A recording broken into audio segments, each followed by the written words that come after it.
Good morning. Ori came on to say good morning to you too before I start reading chapter 7. Here you go, buddy. That's a good girl. Hi, how is everybody? We're going to read chapter 7 of Toby's story. Okay. Remember, chapter 6 was all about training. Toby did not seem to care too much for it, but did it because he loves Mona. After Mona and I had played training, she left for the day. That night, Patsy fed me and pet me goodbye. Once she'd left, I lay still in my bed for a while, but I couldn't go to sleep, so I got up and stretched and wandered to the door of my room. I pushed at it with one of my paws, and it swung open. Outside, the hallway was dark and quiet. It wasn't like in the daytime, with people walking up and down, some briskly and quickly on their own feet, some slowly in those tall cages they called walkers. There were no carts rattling by and no people in chairs. In fact, there was nobody in sight. All that running today in the grass outside had made me remember the ranch and how I used to sleep in a pile with all my brothers and sisters, cuddled close to my mother's side. I didn't feel like sleeping alone. Why should I? I have so many friends. I trot down the hall until I reach a familiar room. Granddad. Door was open a crack. I stuck my nose in so that I could sniff up Granddad's smell. That made the door open wider. So naturally I went in. Granddad was lying in bed with a light on over his head. He had a book propped up on his chest. When the door opened, he glanced up and smiled. "Hey there, Toby boy."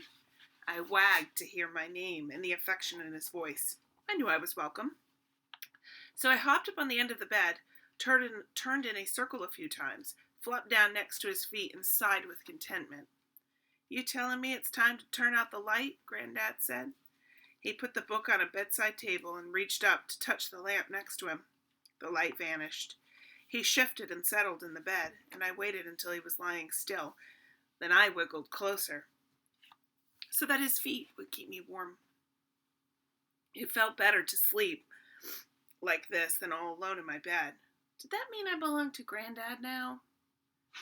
It didn't seem quite right. I liked Granddad, and I was happy to be curled up next to his feet, but he wasn't the one who fed me.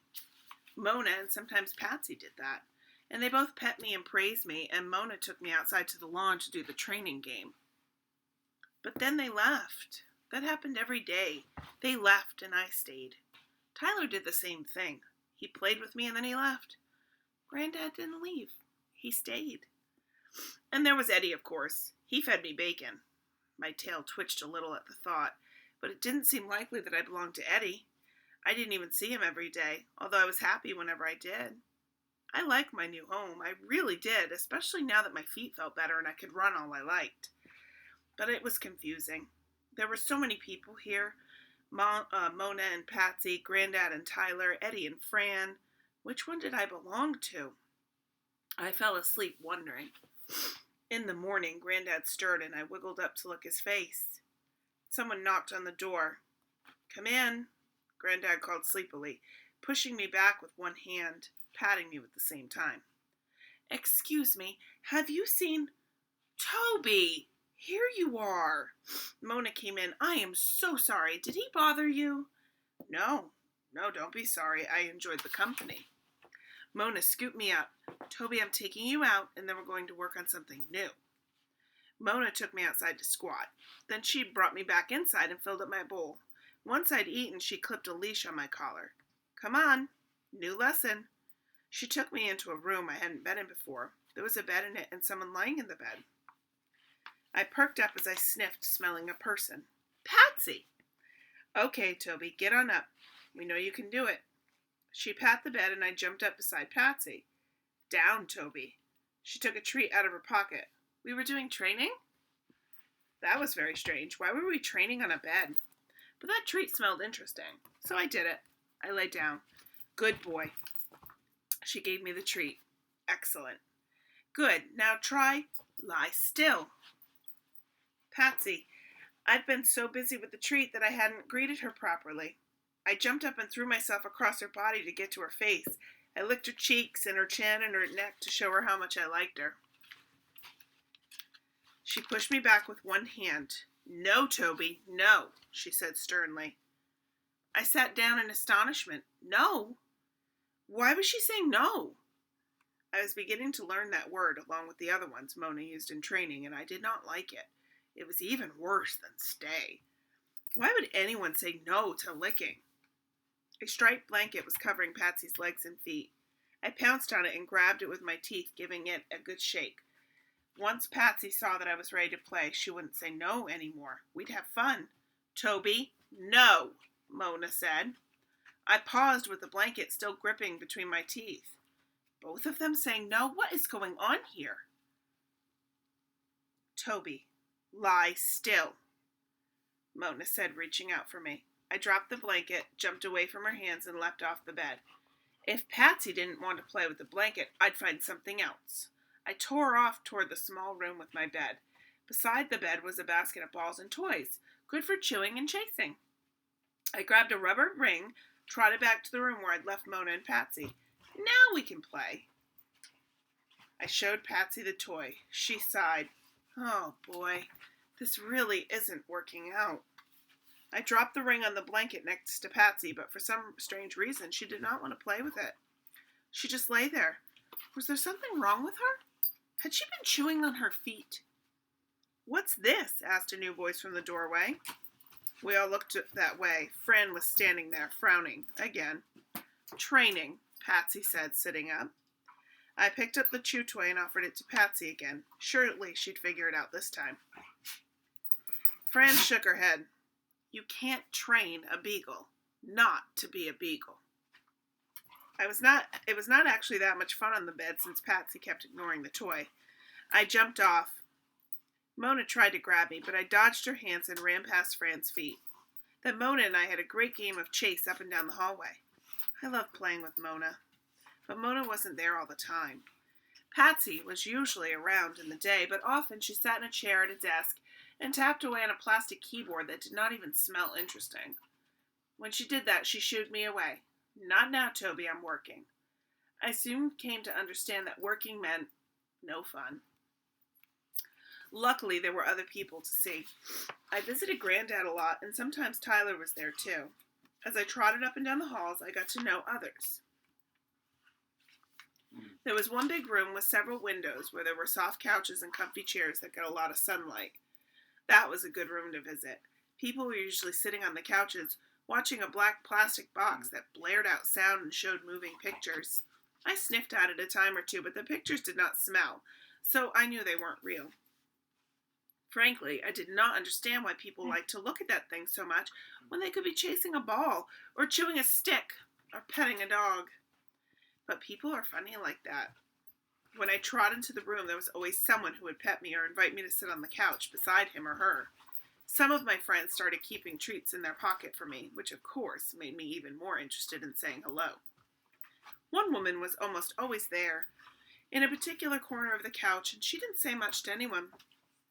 "Dorothy, wouldn't you like to come down the hall for a craft session?" people would say.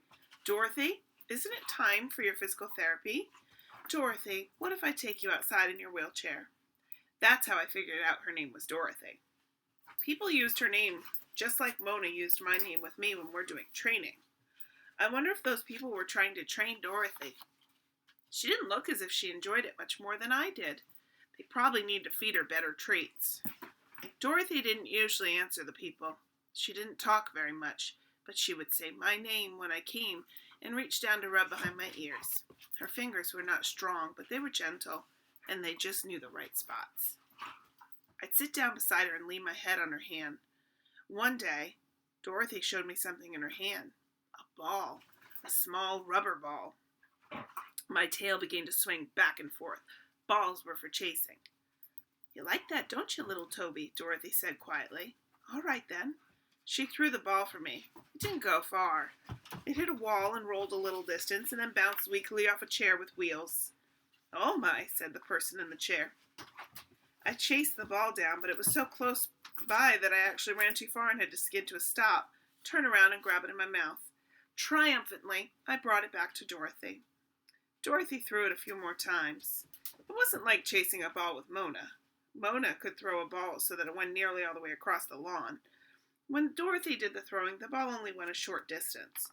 Once, I had to chase it under the legs of a table. More than once, I dodged around a few people, pushing those odd half cages that Granddad liked to use. All of that slowed me down. But I got the ball each time and brought it back to Dorothy. Then I licked her shoes and said goodbye and hurry off to see more of my friends.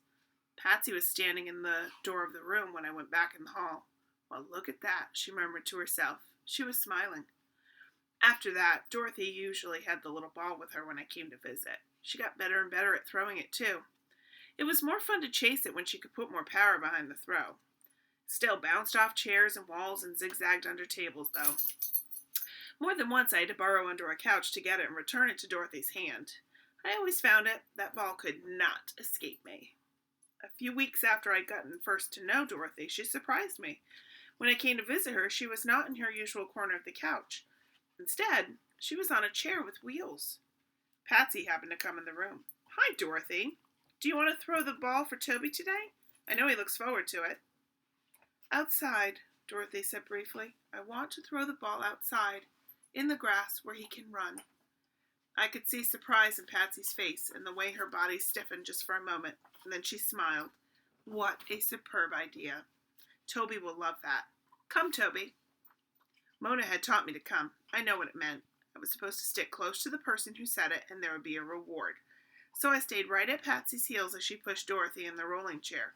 Together, we head out onto the lawn. The lawn. I love the lawn. I raced in a quick circle. I figured that was not against the rules of come, since I went right back to Patsy. I waited for my treat. Instead, Dorothy threw the ball. Excellent. This was nearly as good as a treat. There was so much more room for the ball to go, bouncing and rolling over the grass. Dorothy had gotten better and better at throwing it, too. I tore after it joyfully. It was more fun when I didn't have to dodge around feet and beneath tables. When I could just run and run with all the speed my paws were capable of. What a throw, Patsy said when I snatched the ball midair and swerved it back to Dorothy in her chair. Good boy, Toby. I knew I was a good boy. Chasing was good. Running was good. Catching the ball and bringing it back was extremely good.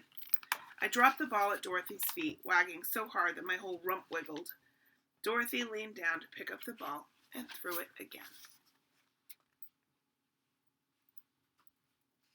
So my kiddos that are doing your chapter review, think about the relationship that's formed there. What has Toby done for Dorothy? Okay? I want you to think about that and think about what's happening with him in his training. Is he doing a good job? Does he need a lot of work? Are people getting discouraged? Are people excited for him? What do you think is going to happen? All right, have a great day.